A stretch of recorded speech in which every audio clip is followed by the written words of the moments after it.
porque lo tenemos a Rodrigo Quiroga, él es bioinformático, está vía Skype en comunicación con nosotros. Rodrigo, buenas noches, gracias por atendernos.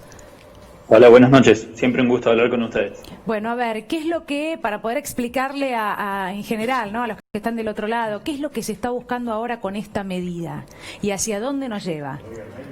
Bueno, a mí me gusta mucho la analogía, el artículo que escribió Tomás Puello, ¿no? Que él habla de que para vencer a la pandemia tenemos que usar el martillo y la danza. Sí, el martillo se refiere a una restricción fuerte de la movilidad que nos permite darle un martillazo a la curva y que comiencen a bajar los casos, y una vez que tenemos una cantidad de casos bajita, ahí tenemos que aprender a danzar. ¿Y qué significa danzar?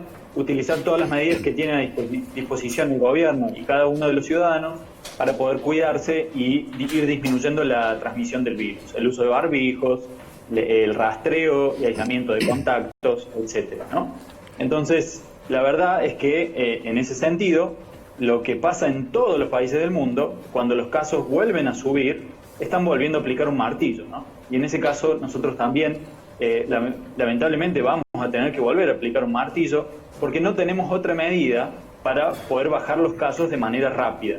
Y si no bajamos los casos de manera rápida y dramática, inevitablemente corremos un altísimo riesgo de que colapse el sistema de salud, ¿no?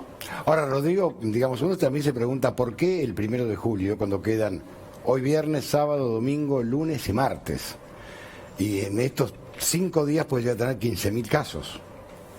Sí, estoy totalmente de acuerdo. Yo no termino de entender por qué la demora. Creo que puede ser un error grave. Esos 5 días pueden significar la diferencia entre saturar o no el sistema de salud en el AMBA, al menos parcialmente. Y bueno, uno querría que las medidas se tomen lo antes posible. Entiendo que tiene que ver un poco con la organización del transporte y del cobro del IFE, pero bueno, uno realmente desde el punto de vista sanitario, yo entiendo que hubiera sido mientras antes mejor, y sobre todo porque, bueno, y otra cosa para agregar, digamos, es que el éxito de esta medida, de este nuevo martillazo, va a depender en gran medida del cumplimiento de la población y de que realmente se entienda por qué y para qué se hace esto, y que es la única forma que tenemos de bajar rápidamente los casos, ¿no?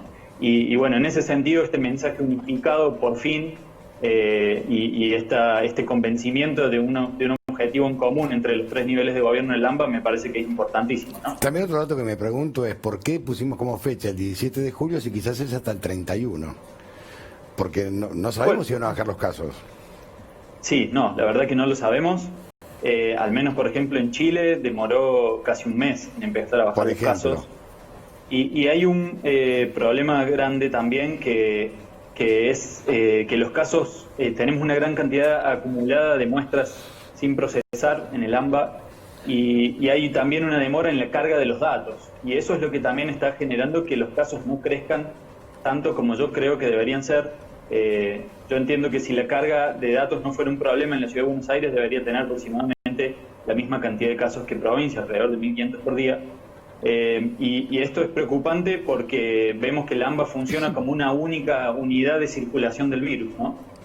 Y realmente se empieza a complicar cada vez más.